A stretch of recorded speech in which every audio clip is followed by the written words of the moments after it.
नमस्कार दोस्तों, स्वागत है आपके अपने YouTube चैनल BM सॉल्यूशन में। और आज की इस वीडियो में MP सर्कल PASA 2020 का पेपर सॉल्व करने वाले हैं। दोस्तों, प्रीवियस ईयर सॉल्व करना बहुत ही इम्पोर्टेंट हो जाता है कि इससे पता चल जाता है और हम लोगों को आइडिया मिल जाता है कि किस टाइप का प्रश्न एग्जाम में पूछा जाता है। और बहुत सारे क्वेश्चन ऐसा भी होता है कि क्वेश्चन रिपीट होने लगता है, तो प्रीवियस ईयर पेपर इसीलिए सॉल्व करना बहुत इम्पोर्टेंट हो जाता है। तो चलिए आज हम MP सर्कल के DOP के 50 क्वेश्चन को सॉल्व करने वाले हैं। तो चलिए देखते हैं आज की इस वीडियो में। तो MP सर्कल का जो पहला प्रश्न था, what is the maximum wait limit of a book post containing periodicals, यानी पत्रिकाओं से युक्त बुक पोस्ट की अधिकतम वजन सीमा क्या है। तो यहाँ बुक पोस्ट का अधिकतम वजन पूछा है, तो ऑप्शन है 2 kg, 4 kg, 5 kg, 7 kg। तो बुक पोस्ट का जो अधिकतम वजन सीमा है वो 5 kg होता है, यानी ऑप्शन जो सी है 5 kg ये सही आंसर होगा। These will be delivered through post box, इन्हें पोस्ट बॉक्स के माध्यम से वितरित किया जाएगा। All article including accountable article and money order, धनादेश सहित सभी जवाबदेह पत्र।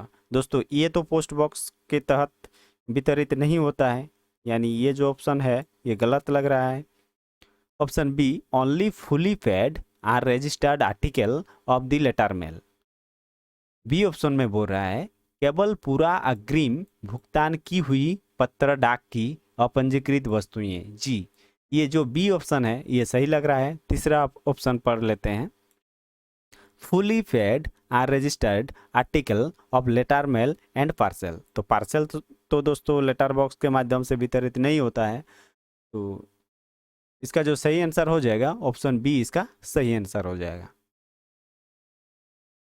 In which post office article can be insured, किस डाकघर में पत्रों का बीमा किया जा सकता है। ब्रांच पोस्ट ऑफिस, सब post office, head post office, all post office. तो इसका जो सही आंसर हो जाएगा, आप किसी भी डाकघर में इंश्योर्ड पत्र का या पार्सल का कर सकते हैं, वो सभी डाकघर में हो जाएगा। यानी इसका जो सही आंसर होगा option D, all post office.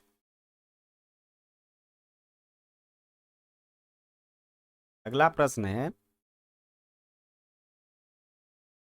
Authority to whom complaint should be addressed, किन अधिकारियों को शिकायत संबोधित की जानी चाहिए। अधीक्षक डाकघर, प्रथम श्रेणी डाकघर के डाकपाल, उपरोक्त में से कोई भी, जैसा भी मामला हो। ऑप्शन डी है उपरोक्त में से कोई नहीं। तो इसका जो सही आंसर हो जाएगा दोस्तों, जो आप शिकायत करना चाहते हैं तो शिकायत आप अधीक्षक डाकघर यानी डिवीजन ऑफिस को भी कर सकते हैं, और प्रथम श्रेणी डाकघर के डाकपाल यानी HO के सीनियर पोस्ट मास्टर को भी कर सकते हैं। तो इसका जो सही आंसर हो जाएगा option C, either of the above as the case of may B.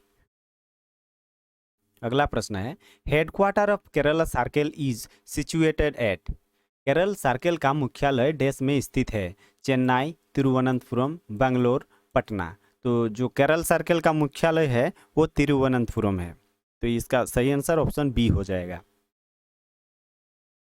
In which case registration is compulsory, इस मामलों में पंजीकरण अनिवार्य है। कोई भी पार्सल 4 किग्रा से अधिक हो। जी बिल्कुल, अगर 4 kg से आपका ज़्यादा पार्सल है तो पंजीकरण करना अनिवार्य है। कोई बीमाकृत पत्र, कोई मूल्योदय पत्र, उपरोक्त सभी। तो इसका जो सही आंसर हो जाएगा ऑप्शन डी, उपरोक्त सभी। ये सभी चीज़ों को आपको पंजीकृत करना अनिवार्य है। No compensation will be payable in cash, इस मामले में कोई मुआवजा देय नहीं होगा। फॉर लॉस और damage cost by the fault of negligence of the sender, प्रेषक की गलती या लापरवाही के कारण नुकसान या क्षति के लिए। ऑप्शन बी है, article is prohibited by transmission by post, डाक से संचरण हेतु निषिद्ध वस्तु। for damage in case in which the contents of the registered article are liquid or perishable article or article of an exceptionally fragile nature। तो option C में बोल रहा है उस मामले में क्षति के लिए जिसमें पंजीकृत लेख की सामग्री तरल या खराब होने वाले लेख या असाधारण रूप से नाजुक प्रकृति की लेख हैं, और ऑप्शन डी है उपरोक्त तो सभी। तो देखिए दोस्तों, कृषक की गलती या लापरवाही के कारण नुकसान या क्षति के लिए, तो इसमें तो डाकघर मुंह वजह नहीं देगा। डाक से संचरण है तो निषिद्ध वस्तु, अगर आप निषिद्ध वस्तु को भेज रहे हैं इसमें भी कोई मुंह वजह नहीं मिलेगा। उस मामले में क्षति के लिए जिसमें पंजीकृत लेख की सामग्री तरल या खराब होने वाले लेख या असाधारण रूप से नाजुक प्रकृति की लेख है, इस टाइप का अगर आप भेज रहे हैं तो ऐसा भेजने के लिए आपको बहुत अच्छी तरह से कभार में पैक करके भेजना चाहिए। अगर आप नॉर्मल में भेज देंगे तो खराब होगा ही, तो इसके लिए भी कोई डाकघर जिम्मेदार नहीं होगा। तो इसका जो सही आंसर हो जाएगा option D, all of the above.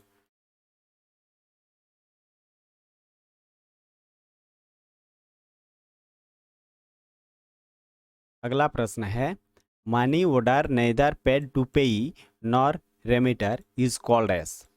ऐसे धनादेश जो न तो प्राप्तकर्ता को दिया जा सकता है और न ही रकम भेजने वाले को, उन्हें क्या कहा जाएगा? Unclaimed money order, void money order, lapsed money order, non of this. लावारिस धनादेश, वॉइड धनादेश, लैप्स धनादेश, इनमें से कोई नहीं। तो दोस्तों, ऐसा धनादेश जो न तो प्राप्तकर्ता को दिया जा सकता है और न ही भेजने वाले को, तो ऐसे मनी ऑर्डर को क्या कहते हैं? उसको वॉइड मनी ऑर्डर कहा जाता है। यानी इसका ऑप्शन बी जो है सही आंसर है। अगला प्रश्न है a letter posted unpaid is charged on delivery as dash. Single postage, एकल डाकभार, डबल द पोस्टेज, डबल डाकभार, no recovery to be made, कम भुगतान किया गया डाकभार, और ऑप्शन कोई वसूल नहीं किया जाएगा। ऑप्शन डी है कोई वसूली नहीं की जाएगी। तो प्रश्न में बोल क्या रहा है कि पत्र डाक के पूर्व भुगतान नहीं किए गए हैं, पत्रों के वितरण के समय क्या वसूला जाएगा? तो अगर कोई अनपेड लेटर मिल जाता है तो उसमें क्या होता है? डबल डाकभार लग जाता है, यानी double the postage. Option B सही आंसर हो जाएगा।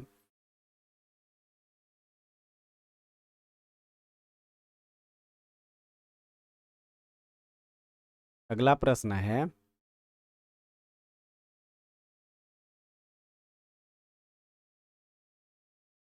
है article address to deceased person.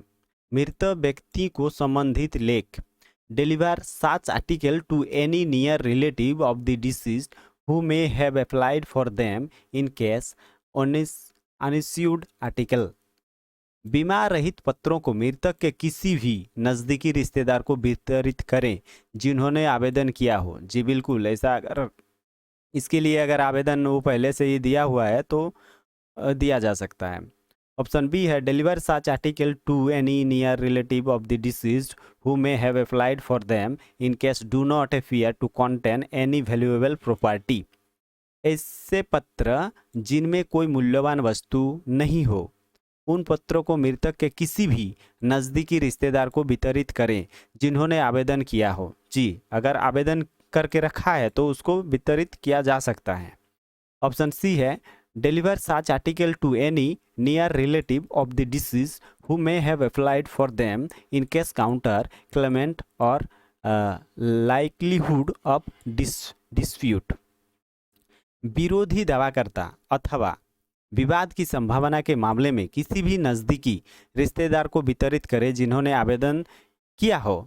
जी, ऐसे मामलों में भी आप पत्रों को डिलीवर्ड कर सकते हैं, पत्र हो या चाहे पार्सल हो, अगर आवेदन दे के रखा है तो ऐसा कर सकते हैं। और ऑप्शन डी है ऑल ऑफ दी अबव। तो इसके लिए जो सही आंसर हो जाएगा ऑप्शन डी। ये तीनों ऑप्शन जो है सही है। अगला प्रश्न है what is expansion of UPU. EPU का विस्तार क्या है? Universal post unit, union postal unit, universal postal union, universal parcel union. तो इसका जो यूपीयू का जो फुल फॉर्म है वो है यूनिवर्सल पोस्टल यूनियन। इसका सी ऑप्शन जो है ये सही हो जाएगा। In the foreign post the term letter post applies to the following classes of postal article. विदेशी डाक में लेटर पोस्ट शब्द डाक लेखों के निम्नलिखित वर्गों पर लागू होता है: printed paper, post card, registered newspaper, all of the above. मुद्रित पत्र, पोस्ट कार्ड, पंजीकृत समाचार पत्र, उपरोक्त तो सभी। तो 12 का आंसर कौन सा सही हो जाएगा? विदेशी डाक में लेटर पोस्ट शब्द डाक लेखों के निम्नलिखित वर्ग पर लागू होता है। तो इसका जो सही आंसर हो जाएगा उपरोक्त सभी, ये सभी चीजों पर ये लेटर पोस्ट लागू होता है। उपरोक्त सभी आंसर हो जाएगा option D. An aerogram should not weight more than. एक एरोग्राम की अधिकतम वजन सीमा क्या है? तो एरोग्राम का जो अधिकतम वजन सीमा है वो 3 ग्राम है। 3 ग्राम से ज़्यादा नहीं होना चाहिए। इसका पहला ऑप्शन ए ऑप्शन सही हो जाएगा। The minimum weight of a bag in bulk bag system is dash. Bulk bag, M bag, जिसको एम बैग भी कहा जाता है, बल्क बैग को सिस्टम में एक बैग का न्यूनतम वजन है। तो बल्क बैग जो है उसका न्यूनतम वजन कितना है? तो उसका जो न्यूनतम वजन है वो 5 किलोग्राम है, यानी option D 5 kg। Mark incorrect option related to post card. Post card से संबंधित गलत विकल्पों को चिन्हित करें। शुड नॉट बी फोल्डेड, काट और altered and should be sent unenclosed. Post card को तह काटना या बदलना नहीं चाहिए और इसे बिना संलग्न के भेजा जाना चाहिए। Option B, breach of the condition may be treated as letter and postage will be taxed accordingly. तो शर्तों के उल्लंघन पर इसे पत्र के रूप में माना जा सकता है और पत्र डाक के अनुसार कर भार लगाया जाएगा। Unpaid and insufficiently paid post card are forwarded taxed with double the deficiency. भुगतान नहीं किए हुए और अपर्याप्त रूप से भुगतान किए गए हैं पोस्ट कार्ड पर दोहरी कमी के साथ कर भार लगाया जाता है। The amount is recovered from sender after the delivery. वितरण के बाद राशि प्रेषक से वसूली जाती है। तो ये 4 ऑप्शन में से कौन सा सही हो जाए? यहाँ पर गलत विकल्पों को चुनने के लिए बोला है, तो इस 4 ऑप्शन में कौन सा सही हो जाएगा?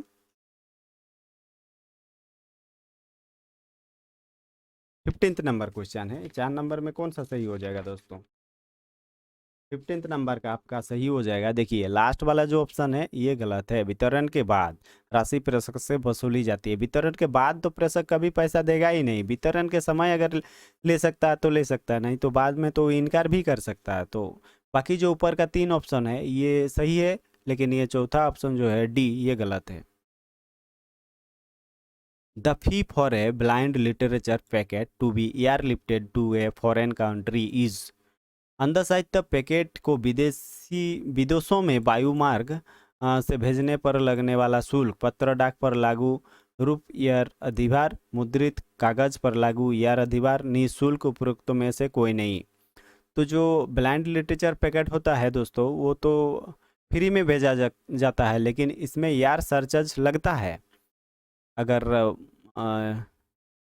तो इसका यार सरचार्ज लगता है जब यार में वो दूसरे देश को भेजा जाता है। तो यहाँ पर प्रश्न में बोला है कि अंध साहित्य पैकेट के विदेशों में वायुमार्ग से भेजने पर लगने वाला शुल्क, तो वो तो फ्री में जाएगा, निःशुल्क हो जाएगा इसका answer option C, free of charge. The delivery of a foreign article in the country of destination various from country to country uniform all over as desired by the centre, none of this. तो गंतव्य के देश में एक विदेशी लेख की delivery देश से दूसरे देश में बदलता रहता है, सभी पर एक समान प्रेषक द्वारा वंचित, इनमें से कोई नहीं।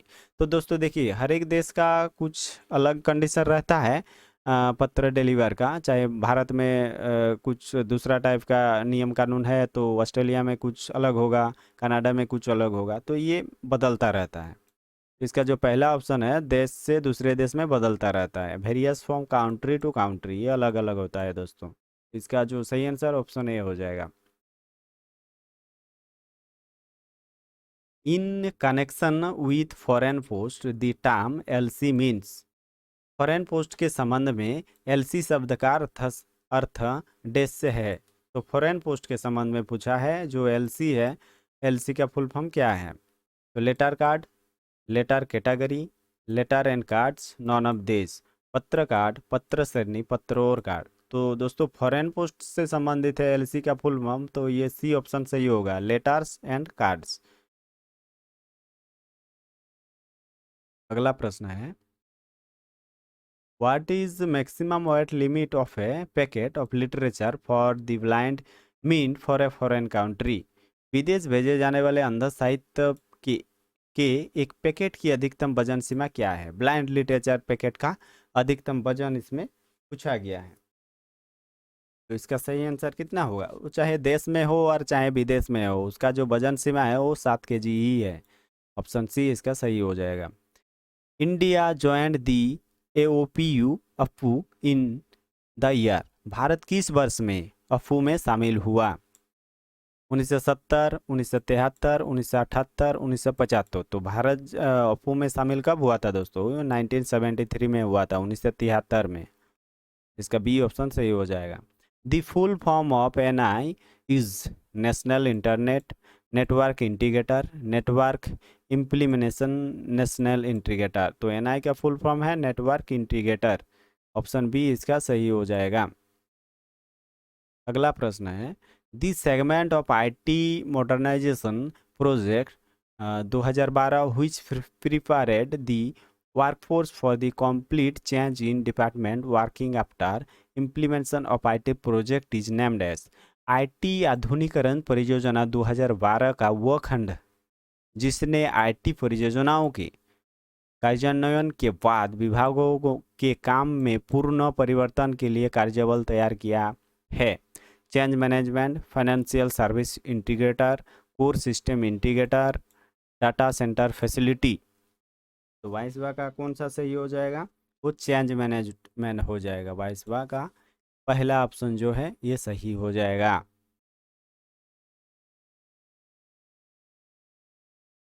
अगला प्रश्न है, financial service integrator FSI provide solution for which of the following.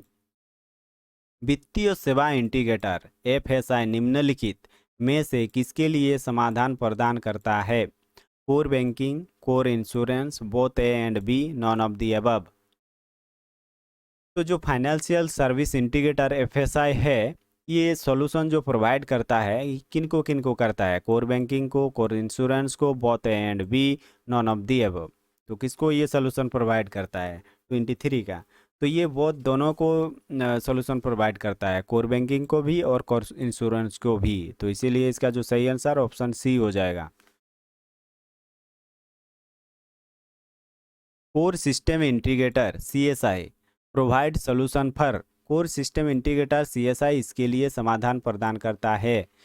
Mail operation, mail संचालन, फाइनेंस एंड अकाउंट, वित्त और लेखा, ह्यूमन रिसोर्स मानव संसाधन, ऑल ऑफ दी अबव, उपरोक्त सभी।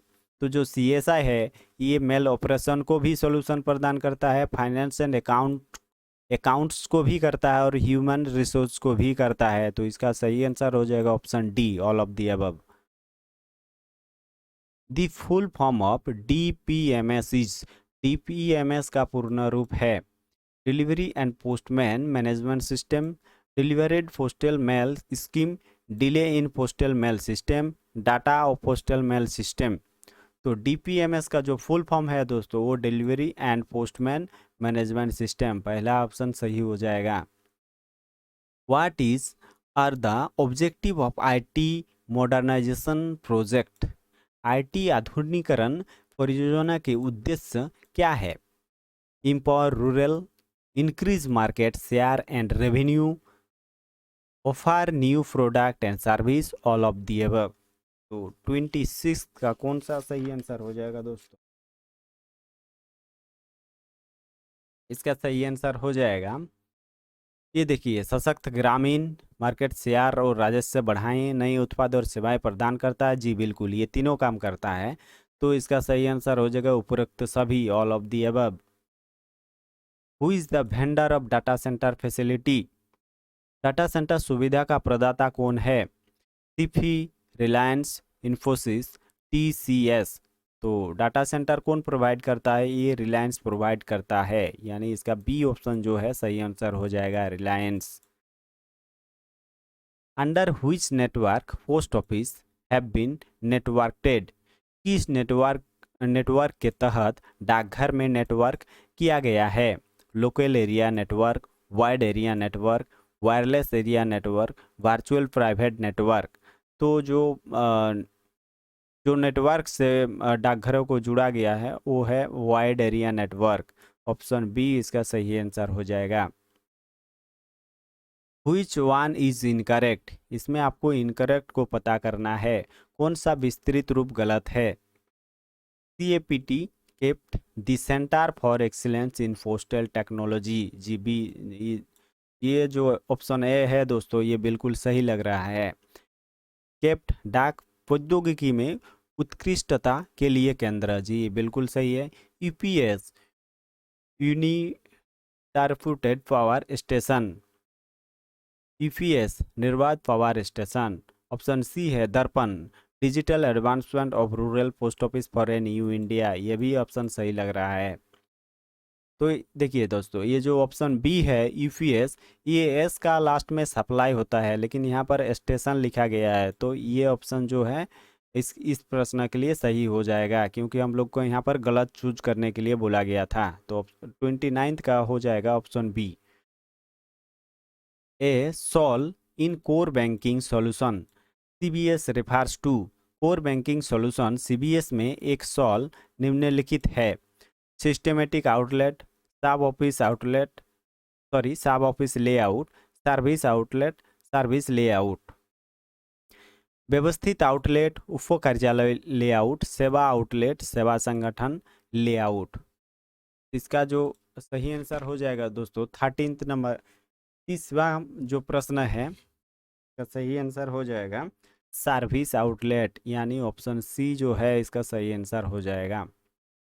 अगला प्रश्न देखते हैं। What is the maximum weight up to which domestic speed post can be booked? Speed post booking की अधिकतम वजन सीमा क्या है? तो स्पीड पोस्ट का जो अधिकतम वजन सीमा है वो 35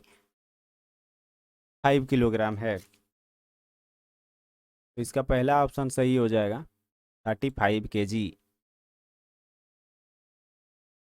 conversation of single to join account और वाइस वर्सा इज, एकल से संयुक्त खाते या इसके विपरीत में रूपांतरण डैश की अनुमति है, अनुमति नहीं है, केवल एक बार अनुमति दी गई है, वर्ष में 2 बार अनुमति दी जाती है। तो दोस्तों अगर एकल से संयुक्त खाते या इसके विपरीत यानी एकल से आप संयुक्त करना चाहते हैं अकाउंट को और संयुक्त से फिर एकल में आना चाहते हैं तो डाकघर में ऐसा कोई अनुमति नहीं है, तो नॉट अलाउड इसका सही आंसर हो जाएगा।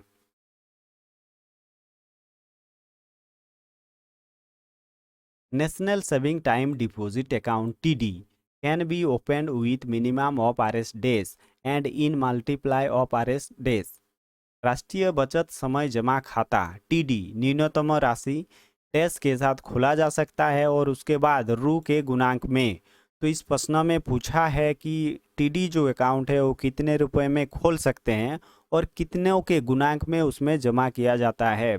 तो TD जो अकाउंट है दोस्तों वो मिनिमम 1000 रुपये से खोला जाता है और 100 के गुणांक में उसमें जमा होता है। तो इसका जो सी ऑप्शन है ये सही हो जाएगा। Which is correct about withdrawal from Sukanya Samriddhi account? Sukanya Samriddhi खाते SSA से निकासी के बारे में कौन सा सही है? इसमें सही को पता करना है SSA अकाउंट के रिलेटेड में। तो ऑप्शन है withdrawal may be taken after girl child attains age of 18 और पास्ट 10th स्टैंडर्ड। 18 वर्ष की आयु प्राप्त करने या 10वीं कक्षा उत्तीर्ण करने के बाद निकासी की जा सकती है। ऑप्शन बी है withdrawal may be taken up to 50% of balance available at the end of the preceding FY financial year. पूर्ववर्ती वित्तीय वर्ष के अंत में उपलब्ध शेष राशि का 50% तक का आहरण किया जा सकता है। ऑप्शन सी है withdrawal may be made in one lump sum और in instalment not exceeding 1 per year. निकासी एक मुश्त या किस्तों में हो सकती है, प्रति वर्ष एक किस्त से अधिक नहीं। उपरोक्त सभी सही है।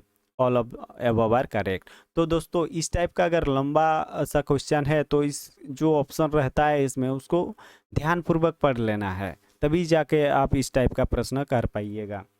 तो इसका जो सही आंसर हो जाएगा 34th का हो जाएगा उपरोक्त सभी। ये जो तीनों ऑप्शन जो है 18 वर्ष की आयु प्राप्त करने या 10th की कक्षा उत्तीर्ण करने के बाद निकासी की जा सकती है। जी बिल्कुल ये कर सकता है। पूर्ववर्ती वित्तीय वर्ष के अंत में उपलब्ध शेष राशि का 50% तक आहरण किया जा सकता है। जी ये भी किया जा सकता है।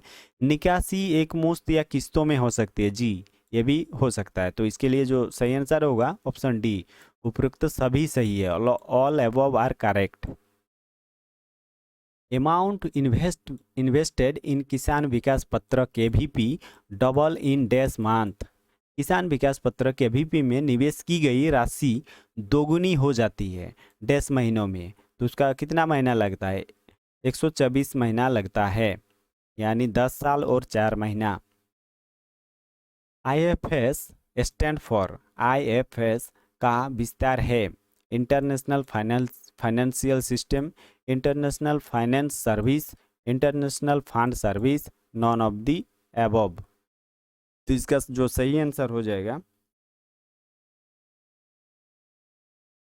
36 का सही आंसर हो जाएगा आपका पहला ऑप्शन जो है ये सही हो जाएगा, इंटरनेशनल फाइनेंशियल सिस्टम। पहला ऑप्शन सही हो जाएगा, अंतर्राष्ट्रीय वित्तीय प्रणाली। Who is are eligible for obtaining a PLI policy from the following? निम्नलिखित में से PLI पॉलिसी प्राप्त करने के लिए कौन पात्र है? केंद्रीय राज्य सरकार के कर्मचारी, जी बिल्कुल। रक्षा सेवाएं, जी बिल्कुल। राष्ट्रीयकृत बैंक, जी बिल्कुल। उपरोक्त सभी। तो इसका जो सही आंसर हो जाएगा उपरोक्त सभी, क्योंकि ऊपर का तीनों ऑप्शन सही है। अगला प्रश्न है, what is the periodicity of payment of anticipated endowment insurance of 20 year policy? 20 साल की प्रत्याशित बंदोबस्ती बीमा के भुगतान की आवधिकता क्या है? 6 years, 9 years, 12 years and 15 years, 8 years, 12 years, 16 years, 20 years, 4 years, 8 years, 12 years और 16 years, 5 years, 10 years, 15 years and 20 years।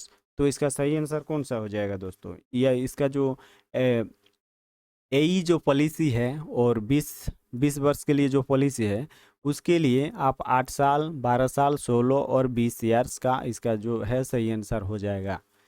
B option जो है सही होगा। India post offer a unique advertisement concept to help the Indian corporate and the government organization to reach potential customer through।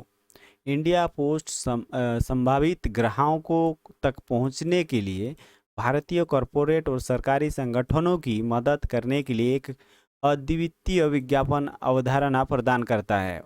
Media post, business post, retail post, e post. तो इस type का जो व्यवसाय है तो ये कौन पोस्ट करता है? तो 39 का आंसर हो जाएगा, ये मीडिया पोस्ट करता है, यानी पहला ऑप्शन जो है सही आंसर हो जाएगा, मीडिया पोस्ट।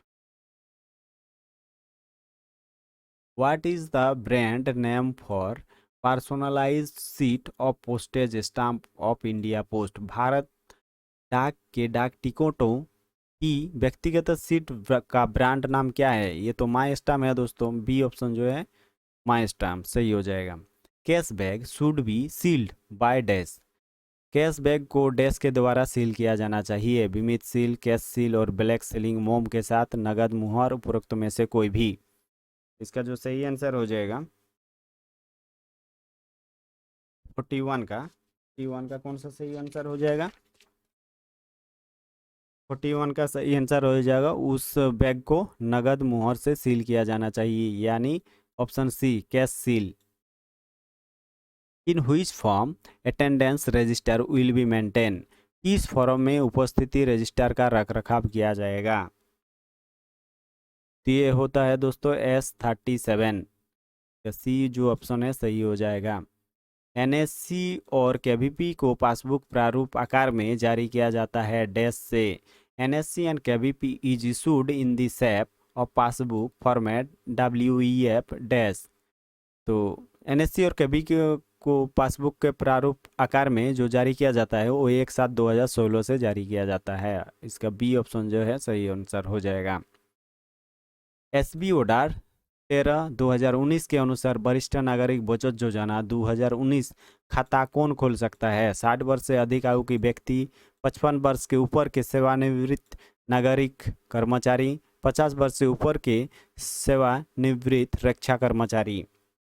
तो इसका सही आंसर हो जाएगा, देखिए जो वरिष्ठ नागरिक बचत योजना 60 वर्ष का अधिक आयु का व्यक्ति भी कर सकता है, 55 वर्ष के ऊपर और वो अगर रिटायर्ड हो गया है तो भी कर सकता है, और 50 से ऊपर अगर वो रिटायरमेंट हो गया है तो वो भी कर सकता है। इसके लिए जो डी ऑप्शन है ये सही हो जाएगा। Interest rate of small saving scheme are changed. लघु बचत योजनाओं की ब्याज दरों परिवर्तन किया जाता है, त्रैमासिक, मासिक, हर साल, अर्धवार्षिक। तो इसका सही आंसर कौन सा हो जाएगा? 45 का सही आंसर हो जाएगा क्वार्टरली, यानी त्रैमासिक इसका परिवर्तन किया जाता है। Metal token has to be return if the sorting assistant. धातु टोकन वापस करना होगा यदि सॉर्टिंग सहायक डैश गोज ऑन लीव, छुट्टी पर चला जाता है, ट्रांसफर टू आधार एचओ, अन्य एचआरओ में स्थानांतरण, डिसमिस्ड, रिमूव्ड फ्रॉम सर्विस, सेवा से बर्खास्त, हटा दिया गया, ऑल दी अबव, उपरोक्त सभी। तो इसका जो सही आंसर होगा उपरोक्त सभी। वो अगर छुट्टी में चला जाता है तब भी मेटल टोकन वापस करना होगा, अन्य एचआरओ में स्थानांतरण तभी करना होगा, और सेवा से अगर बर्खास्त या हटा दिया जाता है तभी उसको मेटल टोकन जो है वो वापस कर देना है। इसका सही answer option D. The authority competent to relax the provision of office attendance at record office is। Record office में उपस्थित के प्रावधान को शिथिल करने के लिए प्राधिकारी सक्षम है। आरएमएस के अधीक्षक, सब डिविजनल इंस्पेक्टर, सर्कल के प्रमुख, रिकॉर्ड उप रिकॉर्ड अधिकारी। तो इसका सही आंसर हो जाएगा दोस्तों the head of the circle. Circle के प्रमुख ऐसा कर सकता है। 49 का है, एक छंटनी सहायक को उसके पद के लिए अयोग्य माना जाएगा। A sorting assistant will be considered an unfit for his post यदि वह साफ कपड़े नहीं पहने हुए हैं, यदि वह नियमित रूप से देर से आने वाला है, यदि वह नियमित रूप से और कानूनी तौर पर संबोधित किए जाने वाले लेखों को गलत तरीके से छांटाई करता है, और इनमें से कोई नहीं। तो इसका सही आंसर हो जाएगा दोस्तों, देखिए यदि वो साफ कपड़े नहीं पहने हुए हैं तभी उसके लिए कोई अयोग्य नहीं माना जाएगा। यदि वो नियमित रूप से देर से आने वाला है तभी ऐसा नहीं माना जाएगा, लेकिन यदि वह नियमित रूप से और कानूनी तौर पर संबंधित किए गए जाने वाले लेखों को गलत तरीके से छांटाई करता है तब उसको अनफिट उसमें माना जाएगा। इसका सी जो ऑप्शन सॉरी जी बी जी ये सी जो ऑप्शन है ये गलत ऑप्शन है दोस्तों, ये सी होना चाहिए यहाँ पर। सी ऑप्शन जो है ये सही हो जाएगा। अगला प्रश्न है,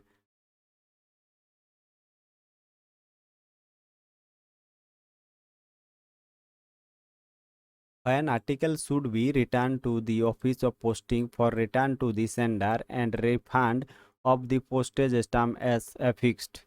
कब प्रेषक को वापसी के लिए प्रेषक कार्यालय में लेख लौटाया जाना चाहिए और डाक टिकटों के धन की वापसी की जाएगी? तो ऑप्शन है article address to place for whose the insured letter service is not available. उन स्थानों के लिए संबंधित पत्र जिनके लिए बीमित पत्र सेवाएं उपलब्ध नहीं है। Article insured for a sum exceeding the maximum for the particular destination concert. संबंधित गंतव्य के लिए निर्धारित अधिकतम सीमा से अधिक राशि के लिए बीमाकृत पत्र। ऑप्शन सी है आर्टिकल एड्रेस्ड टू इनिशियल और the addressee of which is written in pencil और सीज्ड और करेक्टेड। प्रारंभिक नामों को संबंधित पत्र या जिसका पता पेंसिल में लिखा गया हो या बंद हो गया हो या सुधारा गया हो। ऑप्शन डी है उपरोक्त सभी। तो 49 का जो प्रश्न है इसका सही आंसर कौन सा हो जाएगा? इसका सही आंसर हो जाएगा उपरोक्त सभी। ऑप्शन डी इसका सही आंसर हो जाएगा। 15 नंबर क्वेश्चन है आज के इस वीडियो की आखिरी प्रश्न है, what is maximum weight limit of bag for a foreign post. विदेशी पोस्ट के लिए बैग की अधिकतम वजन सीमा क्या है? 35 केजी, 30 केजी, 25 केजी या 10 केजी। तो जो विदेशी के लिए जो बैग होता है दोस्तों, विदेशी बैग का जो अधिकतम भार होता है वो 30 किलोग्राम होता है, यानी 30 केजी इसका सही आंसर हो जाएगा। तो दोस्तों यही था आज हमारा एमपी सर्कल प्रीवियस ईयर 2020 का पीएएसए पेपर, जिसमें हम लोग 50 डीओपी के क्वेश्चन को कवर किए और इससे हम लोग जाने कि किस टाइप का प्रश्न आता है, क्योंकि प्रीवियस ईयर पेपर सॉल्व करना आप लोगों के लिए बहुत ही महत्वपूर्ण हो जाता है, ताकि इससे इसी में से आप लोगों को पता चलता है कि किस टाइप का प्रश्न इस बार पूछा जाने वाला है। और बहुत सारा प्रश्न ऐसा भी होता है दोस्तों, वो रिपीट होने लगता है, क्योंकि डीओपी का जो सिलेबस है वो लिमिटेड सिलेबस है। इसीलिए प्रीवियस ईयर पेपर में ज़रूर ध्यान दीजिए और अपने आने वाले पीएएसए एग्ज़ाम को ज़रूर क्रैक कीजिए। थैंक्स फॉर वॉचिंग दोस्तों। अगर मेरा वीडियो अच्छा लगा तो लाइक और अपने दोस्तों में शेयर ज़रूर कीजिए। मिलते हैं नेक्स्ट वीडियो में।